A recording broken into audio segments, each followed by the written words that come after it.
शुक्लाम्बरधरं विष्णुं शशिवर्णं चतुर्भुजं प्रसन्नवदनं ध्यायेत् सर्वविघ्नोपशान्तये। व्यासं वसिष्ठनप्तारं शक्तेः पौत्रमकल्मषं पराशरात्मजं वन्दे शुकतातं तपोनिधिं। व्यासाय विष्णुरूपाय व्यासरूपाय विष्णवे नमो वै ब्रह्मनिधये वासिष्ठाय नमो नमः। अविकाराय शुद्धाय नित्याय परमात्मने सदैकरूपरूपाय विष्णवे सर्वजिष्णवे यस्य स्मरणमात्रेण जन्म संसारबन्धनात् विमुच्यते नमस्तस्मै विष्णवे प्रभविष्णवे। ॐ नमो विष्णवे प्रभविष्णवे। श्रीवैशम्पायन उवाच श्रुत्वा धर्मानशेषेण पावनानि च सर्वशः युधिष्ठिरः शान्तनवं पुनरेवाभ्यभाषत।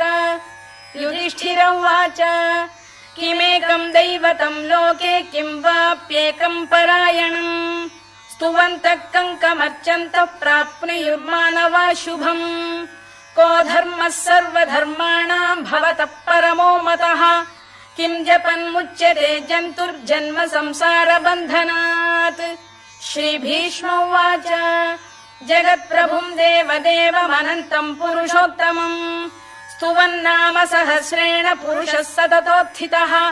तमेव चार्चयन् नित्यं भक्त्या पुरुषमव्ययम् ध्यायन् स्तुवन् नमस्यं च यजमानस्तमेव च अनादिनिधनं विष्णुं सर्वलोकमहेश्वरम् लोकाध्यक्षं स्तुवन् नित्यं सर्वदुःखातिगो भवेत्। ब्रह्मण्यं सर्वधर्मज्ञं लोकानां कीर्तिवर्धनम् लोकनाथं महद्भूतं सर्वभूतभवोद्भवम् एष मे सर्वधर्माणां धर्मोऽधिकतमो मतः यद्भक्त्या पुण्डरीकाक्षं स्तवैरच्चेन्नरः सदा। परमं यो महत्तेजः परमं यो महत्तपः परमं यो महद्ब्रह्म परमं यः परायणम् पवित्राणां पवित्रं यो मङ्गलानां च मङ्गलम् दैवतं देवतानां च भूतानां यो व्ययपिता यतः सर्वाणि भूतानि भवन्त्यादियुगागमे यस्मिंश्च प्रलयं यान्ति पुनरेव युगक्षये तस्य लोकप्रधानस्य जगन्नाथस्य भूपते विष्णोर्नाम सहस्रं मे शृणु पापभयापहम् यानि नामानि गौणानि विख्यातानि महात्मनः ऋषिभिः परिगीतानि तानि वक्ष्यामि भूतये। ऋषिर्नाम्नां सहस्रस्य वेदव्यासो महामुनिः छन्दोऽनुष्टुप् तथा देवो भगवान् देवकीसुतः अमृतांशुद्भवो बीजं शक्तिर्देवकी नन्दनः त्रिसामाहृदयं तस्य शान्त्यर्थे विनियुज्यते विष्णुं जिष्णुं महाविष्णुं प्रभविष्णुं महेश्वरम् अनेकरूपदैत्यान्तं नमामि पुरुषोत्तमम्। अस्य श्रीविष्णोर्दिव्यसहस्रनामस्तोत्रमहामन्त्रस्य श्रीवेदव्यासो भगवान् ऋषिः अनुष्टुप्छन्दः श्रीमहाविष्णुः परमात्मा श्रीमन्नारायणो देवता अमृतांशुद्भवो भानुरिति बीजम् देवकी नन्दन श्रेष्ठेति शक्तिः उद्भवः क्षोभणो देव इति परमो मन्त्रः शङ्खबृन्नन्दकी चक्रीति कीलकम् शार्ङ्गधन्वा गदाधर इत्यस्त्रम् रथाङ्गपाणिरक्षोभ्य इति नेत्रम् त्रिसामासामगः सामेति कवचम् आनन्दम् परब्रह्मेति योनिः ऋतुः सुदर्शनकाल इति दिग्बन्धः श्रीविश्वरूप इति ध्यानम् श्रीमहाविष्णुप्रीत्यर्थे सहस्रनाम जपे विनियोगः। ध्यानम् क्षीरोदन्वत्प्रदेशे शुचिमणिविलसत्सैकते मौक्तिकानाम् मालाक्लुप्तासनस्थस्फटिकमणिनिभैर्मौक्तिकैर्मण्डिताङ्गः शुभ्रैरभ्रैरदभ्रैरुपरि विरचितैर्मुक्तपीयूषवर्षैः आनन्दीन पुनीयादरि नलिन गदा शङ्खपाणिर्मुकुन्दः भूः पादौ यस्य नाभिर्वियदसुरनिलश्चन्द्रसूर्यौ च नेत्रे कर्णावाशा शिरोद्यौर्मुखमपि दहनो यस्य वास्तेयमब्धिः अन्तस्थम् यस्य विश्वम् सुरनरखगो भोगि गन्धर्व दैत्यैः चित्रम् रम्यते तम् त्रिभुवन वपुषम् विष्णुमीशम् नमामि। ॐ नमो भगवते वासुदेवाय। शान्ताकारम् भुजगशयनम् पद्मनाभम् सुरेशम् विश्वाधारम् गगनसदृशम् मेघवर्णम् शुभाङ्गम् लक्ष्मीकान्तम् कमलनयनम् योगिहृद्ध्यानगम्यम् वन्दे विष्णुम् भवभयहरम् सर्वलोकैकनाथम्। मेघश्यामम् पीतकौशेयवासम् श्रीवत्साङ्कम् कौस्तुभोद्भासिताङ्गम् पुण्योपेतम् पुण्डरीकायताक्षम् विष्णुम् वन्दे सर्वलोकैकनाथम्। नमः समस्तभूतानामादिभूताय भूभृते अनेकरूपरूपाय विष्णवे प्रभविष्णवे सशङ्खचक्रम् सकिरीटकुण्डलम् सपीतवस्त्रम् सरसीरुभेक्षणम् सहारवक्षस्थलशोभिकौस्तुभम् नमामि विष्णुम् शिरसा चतुर्भुजम्। छायायाम् पारिजातस्य हेमसिंहासनोपरि आसीनमम्बुदश्याममायताक्षमलङ्कृतम् चन्द्राननम् चतुर्बाहुम् श्रीवत्साङ्कितवक्षसम् रुक्मिणी सत्यभामाभ्याम् सहितम् कृष्णमाश्रये।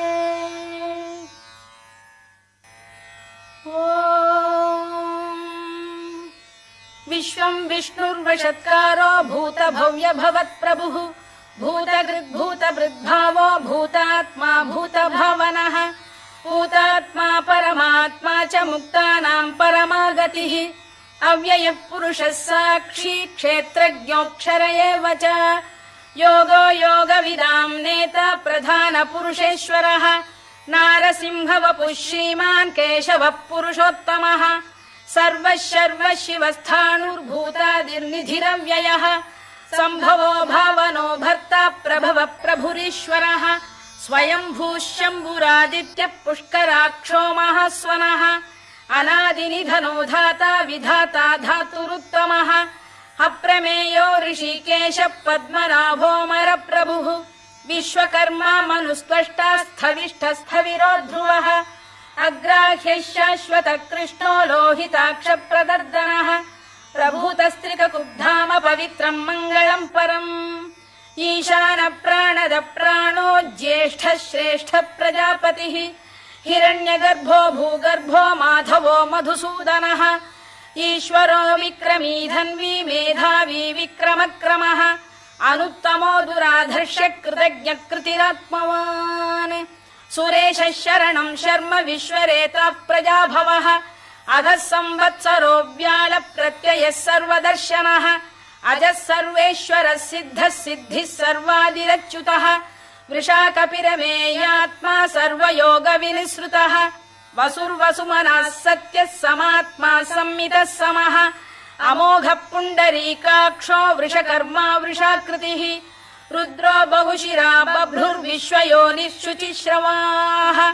अमृतः शाश्वतस्थाणुर्वरारोहो महातपाः सर्वगः सर्वविद्भानुर्विश्वक्सेनो जनार्दनः वेदो वेदविदव्यङ्गो वेदाङ्गो वेदवित्कविः लोकाध्यक्षः सुराध्यक्षो धर्माध्यक्षः कृताकृतः चतुरात्मा चतुर्व्यूहश्चतुर्दंष्टश्चतुर्भुजः भ्राजिष्णुर्भोजनम् भोक्ता सहिष्णुर्जगदादिजः अनघो विजयो जेता विश्वयोनिः पुनर्वसुः उपेन्द्रो वामनः प्रांशुरमोघः शुचिरूर्जितः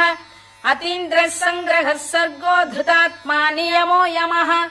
वेद्यो वैद्यः सदा योगी वीरः माधवो मधुः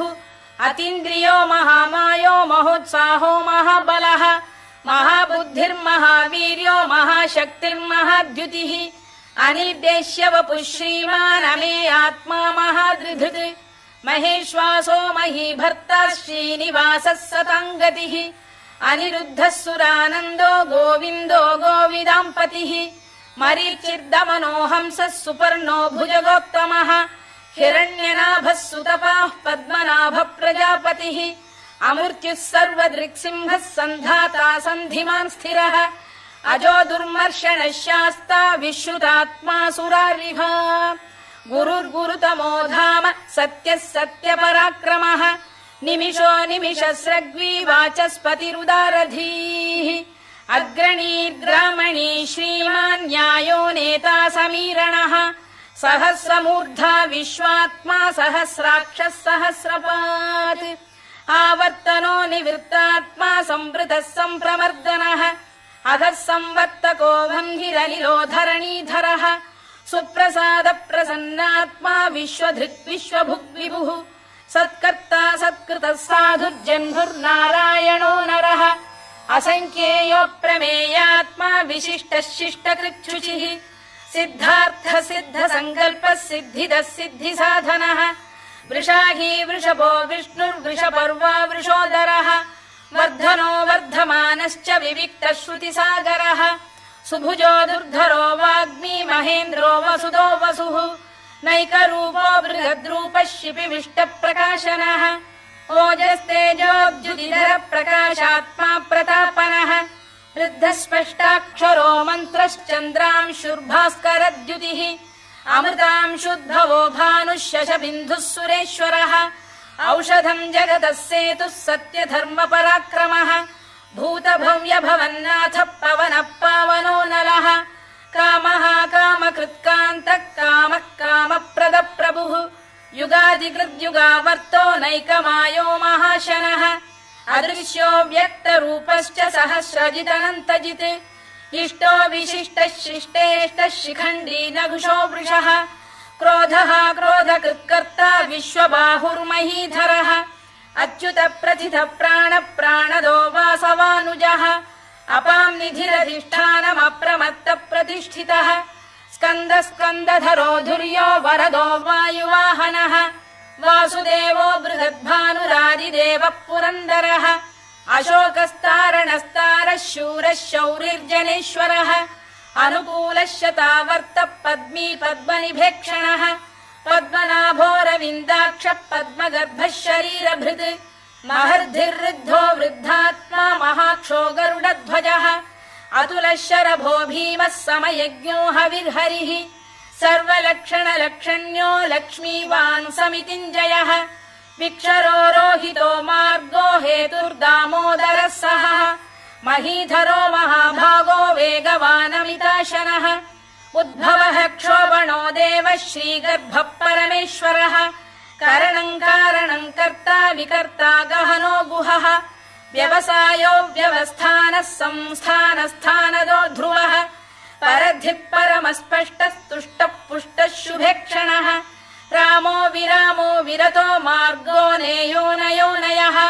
वीरः शक्तिमताम् श्रेष्ठो धर्मो धर्मविदुत्तमः वैकुण्ठः पुरुष प्राण प्राणद प्रणवपृतुः हिरण्यगर्भः शत्रुघ्नो व्याप्तो वायुरधोक्षजः ऋतुः सुदर्शनकालः परमेष्ठी परिग्रहः उग्रः संवत्सरो दक्षो विश्रामो विश्वदक्षिणः विस्तारस्थावरस्थाणुः प्रमाणम् बीजमव्ययम् अर्थोऽनर्थो महाकोशो महाभोगो महाधनः अनिर्विण्णस्थविष्ठो भूर्धर्मयूपो महामखः नक्षत्रनेमिर्नक्षत्री क्षमः क्षामः समीहनः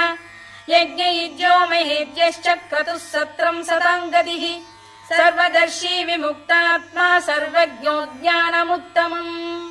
सुव्रतः सुमुखः सूक्ष्मः सुघोषः सुखरः सुहृद् मनोहरो जितक्रोधो वीरबाहुर्विदारणः स्वापनः स्ववशो व्यापी नैकात्मा नैककर्मकृत् वत्सरो वत्सलो वत्सी रत्नगर्भो धनेश्वरः धर्मकृद्धर्मकृद्धर्मी सदसक्षरमक्षरम् अभिज्ञाता सहस्रांशुर्विधाता कृतलक्षणः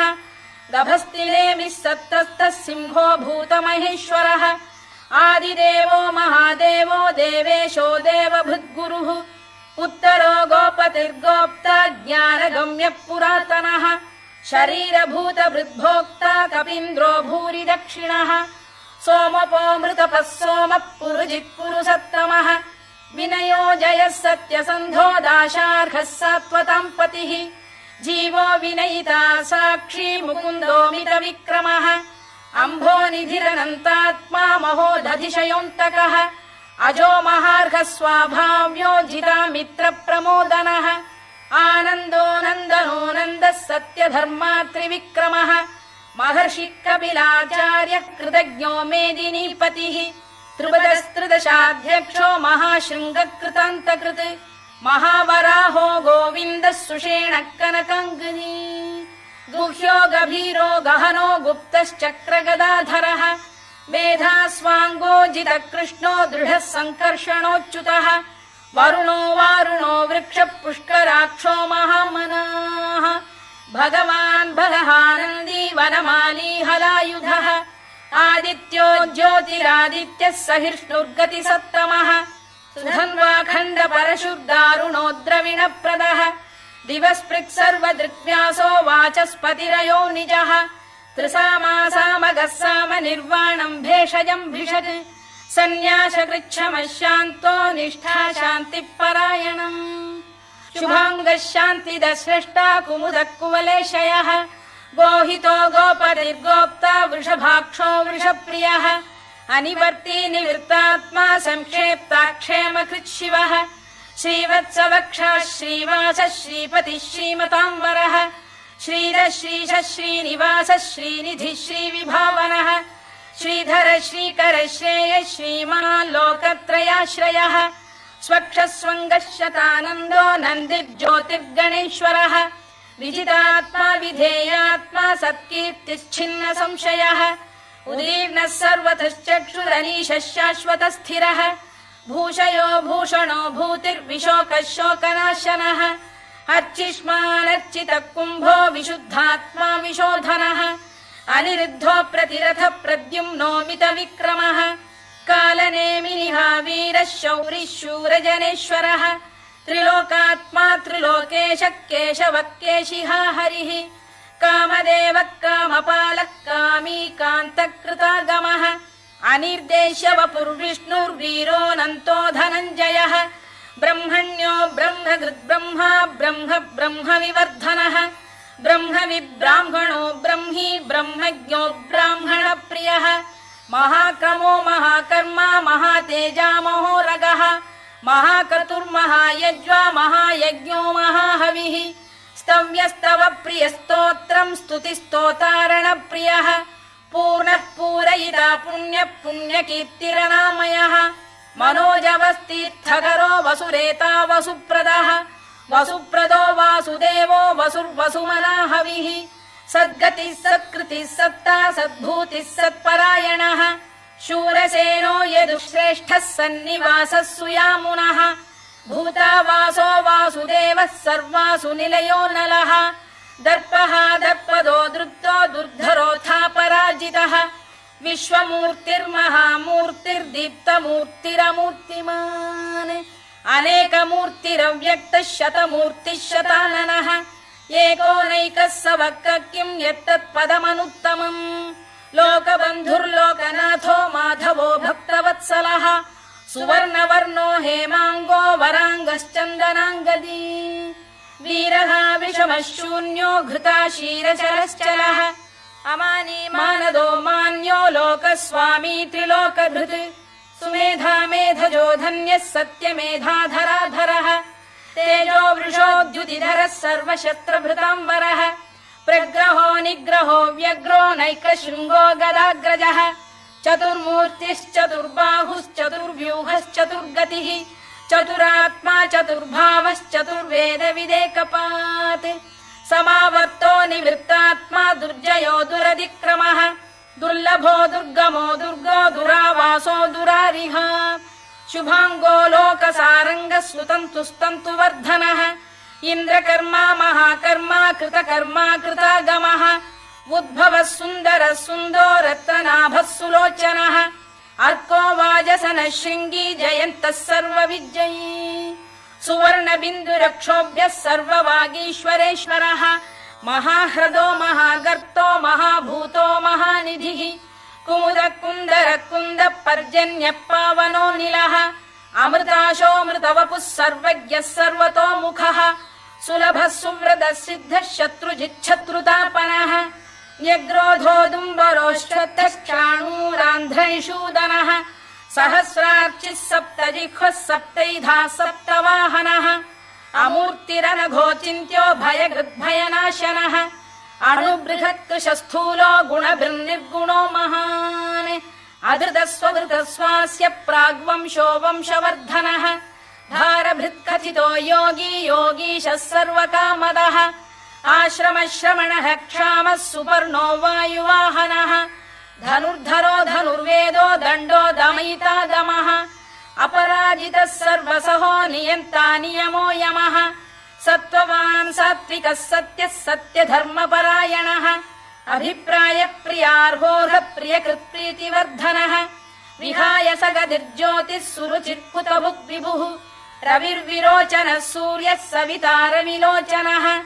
अनन्तो हुतभुग्भोक्ता सुखदो नैकजोऽग्रजः अनिर्विण्णः सदामर्षी लोकाधिष्ठानमद्भुतः सनात्सनातनतमः कपिलः कपिरव्ययः स्वस्तिदः स्वस्तिकृत् स्वस्ति स्वस्ति भुक् स्वस्ति दक्षिणः अरौद्रः कुण्डली चक्री विक्रम्यूर्जितशासनः शब्दातिकः शब्दसः शिशिरः शर्वरीकरः अक्रूरपेशलो दक्षो दक्षिणः क्षमिणाम् वरः विद्वत्तमो वीतभयः पुण्यश्रवणकीर्तनः उत्तारणो दुष्कृतिः पुण्यो दुःस्वप्ननाशनः वीरः रक्षणः सन्तो जीवनः पर्यवस्थितः अनन्तरूपोऽनन्तः श्रीर्जितमन्युर्भयापहः चतुरश्रो गभीरात्मा विदिशो व्यादिशो दिशः अनाधिर्भूर्भुवो लक्ष्मी सुवीरो रुचिराङ्गदः जननो जनजन्मादिर्भीमो भीमपराक्रमः आधारनिलयो धाता पुष्पहास प्रजागरः ऊर्ध्वगः सत्पथाचार प्राणद प्रणवप्रणः प्रमाणम् प्राणनिलय प्राणभृत्प्राणजीवनः तत्त्वम् तत्त्वविदेकात्मा जन्म मृत्युजरातिगः भूर्भुवः स्वस्तरुस्तारः सविता प्रपितामहः यज्ञो यज्ञपतिर्यज्वा यज्ञाङ्गो यज्ञवाहनः यज्ञभृद्यज्ञकृद्यज्ञी यज्ञभुग्यज्ञसाधनः यज्ञान्तकृद्यज्ञगुह्यमन्नमन्नाद एव च आत्मयोनिः स्वयम् जातो वैखानः सामगायनः देवकीनन्दन स्रष्टा क्षितीशः पापनाशनः शङ्खबृन्नन्दकी चक्री शार्ङ्गधन्वा गदाधरः तथाङ्गपाणिरक्षोभ्यः सर्वप्रहरणायुधः सर्वप्रहरणायुधवोन्नम इति वनमाली गलीशाङ्गी शङ्खी चक्री च नन्दकी श्रीमान्नारायणो विष्णुर्वासुदेवोऽभिरक्षतु वनमाली गलीशाङ्गी शङ्खी चक्री च नन्दकी श्रीमान्नारायणो विष्णुर्वासुदेवोऽभिरक्षतु वनमाली गलीशाङ्गी शङ्खी चक्री च नन्दकी श्रीमान्नारायणो विष्णुर्वासुदेवोऽभिरक्षतु इतीदम् कीर्तनीयस्य केशवस्य महात्मनः नाम्नाम् सहस्रम् दिव्यानामशेषेण प्रकीर्तितम् य इदम् शृणुयान् नित्यम् यश्चापि परिकीर्तयेत् नाशुभम् प्राप्नुयात् किञ्चित् सोमुत्रेह च मानवः वेदान्तको ब्राह्मणः स्यात् क्षत्रियो विजयी भवेत् वैश्यो धनसमृद्धः स्यात् क्षूद्रः सुखमवाप्नुयात् धर्मार्थी प्राप्नुयात् धर्ममर्थार्थी चार्थमाप्नुयात् कामानवाप्नुयात् कामी प्रजार्थी चाप्नुयात् प्रजाम् भक्तिमान् यः सदोत्थाय शुचिस्तद्गतमानसः सहस्रम् वासुदेवस्य नाम्नामेतत् प्रकीर्तयेत् यशः प्राप्नोति विपुलम् याति प्राधान्यमेव च अचलाम् श्रियमाप्नोति श्रेयः प्राप्नोत्यनुत्तमम् न भयम् क्वचिदाप्नोति वीर्यम् तेजश्च विन्दति भवत्यरोगोद्युतिमान् बलरूपगुणान्वितः रोगार्तो मुच्यते रोगात् बद्धो मुच्येत बन्धनात् भयान्मुच्येत भीतस्तु मुच्येतापन्न आपदः दुर्गाण्यतितरत्याशु पुरुषः पुरुषोत्तमम् स्तुवन्नाम सहस्रेण नित्यम् वासुदेवाश्रयो मर्त्यो वासुदेवपरायणः सर्वपापविशुद्धात्मा याति ब्रह्म सनातनम् न वासुदेव भक्तानामशुभम् विद्यते क्वचित् जन्म मृत्युजरा व्याधि भयम् नैवोपजायते इमं स्तवमधीयान श्रद्धा भक्ति समन्वितः युज्येतात्मसुखक्षान्ति श्रीधृति स्मृति कीर्तिभिः न क्रोधो न च मात्सर्यम् न लोभो न शुभा मतिः भवन्ति कृतपुण्यानाम् भक्तानाम् पुरुषोत्तमे द्यौः स चन्द्रार्कनक्षत्राखम् दिशो भूर्महो दधिः वासुदेवस्य वीर्येण विधृतानि महात्मनः ससुरासुरगन्धर्वम् स यक्षोरगराक्षसम् जगत्वशे वर्ततेदम् कृष्णस्य सचराचरम् इन्द्रियाणि मनो बुद्धिः सत्त्वम् तेजो बलम् धृतिः वासुदेवात्मकान्याहुः क्षेत्रम् क्षेत्रज्ञ एव च सर्वागमानामाचार प्रथमम् परिकल्पते आचार प्रभवो धर्मो धर्मस्य प्रभुरच्युतः ऋषयः पितरो देवा महाभूतानि धातवः जङ्गमा जङ्गमम् चेदम् जगन्नारायणोद्भवम् योगो ज्ञानम् तथा साङ्ख्यम् विद्या शिल्पादिकर्म च वेदाः शास्त्राणि विज्ञानमेतत् सर्वम् जनार्दनात् एको विष्णुर्महद्भूतम् पृथग्भूतान्यनेकशः त्रीन् लोकान् व्याप्य भूतात्मा भुङ्क्ते विश्वभुवव्ययः इमम् स्तवम् भगवतो विष्णोर्व्यासेन कीर्तितम् पठेद्य इच्छेत् पुरुषः श्रेयत् प्राप्तुम् सुखानि च विश्वेश्वरमजम् देवम् जगतः प्रभुमव्ययम् भजन्ति ये पुष्कराक्षम् न ते यान्ति पराभवम् न ते यान्ति पराभवम् ओन्नम इति अर्जुनोवाच पद्मपत्र विशालाक्ष पद्मनाभ सुरोत्तम भक्तानामनुरक्तानाम् त्राता भव जनार्दन श्रीभगवानुवाच यो माम् नाम सहस्रेण स्तोतुमिच्छति पाण्डव सोऽहमेकेन श्लोकेन स्तुत एव न संशयः स्तुत एव न संशयोन्नम इति व्यास उवाच वासनाद्वासुदेवस्य वासितम् भुवनत्रयम् सर्वभूतनिवासोऽसि वासुदेव नमोऽस्तु ते वासुदेव नमोऽस्तु ते ओन्नम इति पार्वत्युवाच केनोपायेन लघुना विष्णोर्नाम सहस्रकम् पठ्यते पण्डितैर्नित्यम् श्रोतुमिच्छाम्यहम् प्रभो ईश्वर उवाच श्रीराम राम रामेति रमे रामे मनोरमे सहस्रनाम तत्तुल्यम् राम नाम वरानने श्रीराम राम रामेति रमे रामे मनोरमे सहस्रनाम तत्तुल्यम् राम नाम वरानने श्रीराम राम रामेति रमे रामे मनोरमे सहस्रनाम तत्तुल्यम् राम नाम वरानने राम नाम वरानन ओन्नम इति ब्रह्मोवाच नमोऽस्त्वनन्ताय सहस्रमूर्तये सहस्रपादाक्षि शिरोरुबाहवे सहस्रनाम्ने पुरुषाय शाश्वते सहस्रकोटियुगधारिणे नमः सहस्रकोटियुगधारिणे नम ओन्नम इति सञ्जय उवाच यत्र योगेश्वर कृष्णो यत्र पार्थो धनुर्धरः तत्र श्रीर्विजयो भूतिर्ध्रुवानीतिर्मतिर्मम श्रीभगवानुवाच अनन्याश्चिन्तयन्तो मां ये जनाः पर्युपासते तेषाम् नित्याभियुक्तानां योगक्षेमम् वहाम्यहम् परित्राणाय साधूनां विनाशाय च दुष्कृताम् धर्म संस्थापनार्थाय सम्भवामि युगे युगे आर्ता विषण्णाः शिथिलाश्च भीता घोरेषु च व्याधिषु वर्तमानाः संकीर्त्य नारायण शब्दमात्रम् विमुक्त दुःखाः सुखिनो भवन्तु कायेन वाचा मनसेन्द्रियैर्वा बुद्ध्यात्मना वा प्रकृते स्वभावात् करोमि यद्यत् सकलम् परस्मै नारायणायेति समर्पयामि।